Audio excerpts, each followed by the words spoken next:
अब हमारे डिपार्टमेंट ने निर्णय किया कि इसके बाद कोई भी ट्रक जो नया आएगा वो एयर कंडीशन केबिन के साथ ही आएगा ताकि ड्राइवर अच्छा काम कर सके। एक सुझाव मंत्री जी मैं देना चाहूँगा।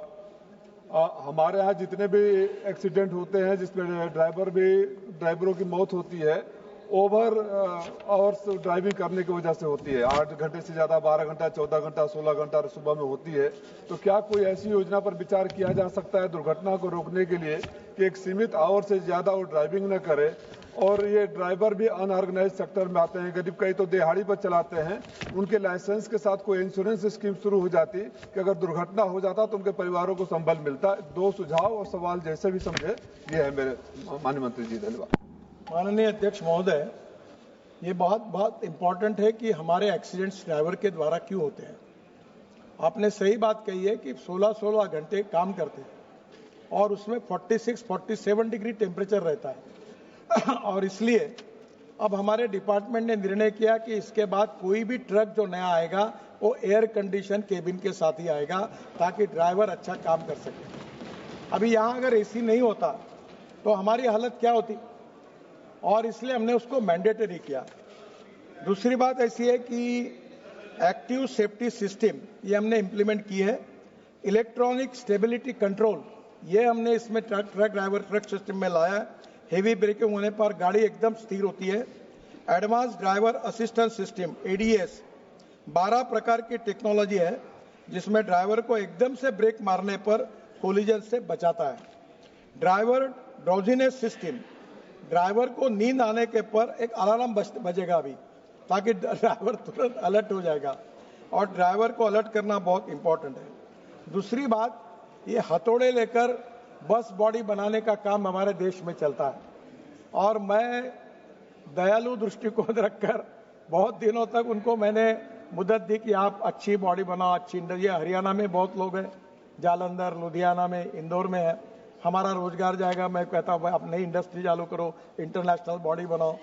11 साल में मंत्री हूँ, मैं थक गया।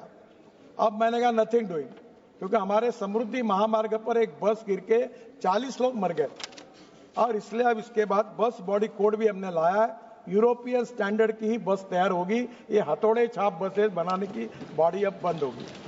अब उत्तर प्रदेश की जो बात है, अब मेरे पास लिस्ट नहीं है, पर मैं आपको कहता हूं आपके जिले में आप लाइए ना प्राइवेट प्रपोजल, ले आइए मेरे पास, मैं आपको देने के लिए तैयार हूं। आपके हर तहसील में देने के लिए तैयार हूं।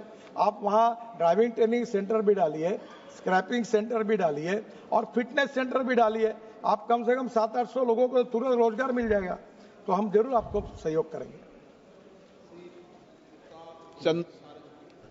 प्रताप चंद सारंगी। Sir, how many driving training centers have been established in Odisha and how many drivers have been trained during these years, and what is the present status?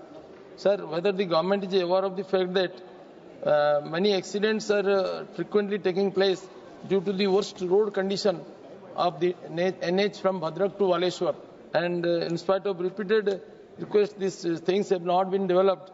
So whether the minister will take care of it? So today my question is related with the driving training centers, but whatever the suggestion given by honorable member, I will consider that.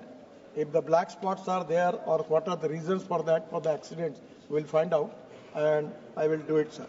Sir, in UP नए scheme के अंदर IDTR 10, RD यानी regional driver training centre 24 और district training centre 236 मंजूर हो सकते हैं। उसी प्रकार से उड़ीसा में केवल इसमें से केवल 3 सैंक्शन हो गए, बाकी खाली पड़े हैं, आप अप्लाई करिए। उड़ीसा में केवल 2 सैंक्शन हुए हैं।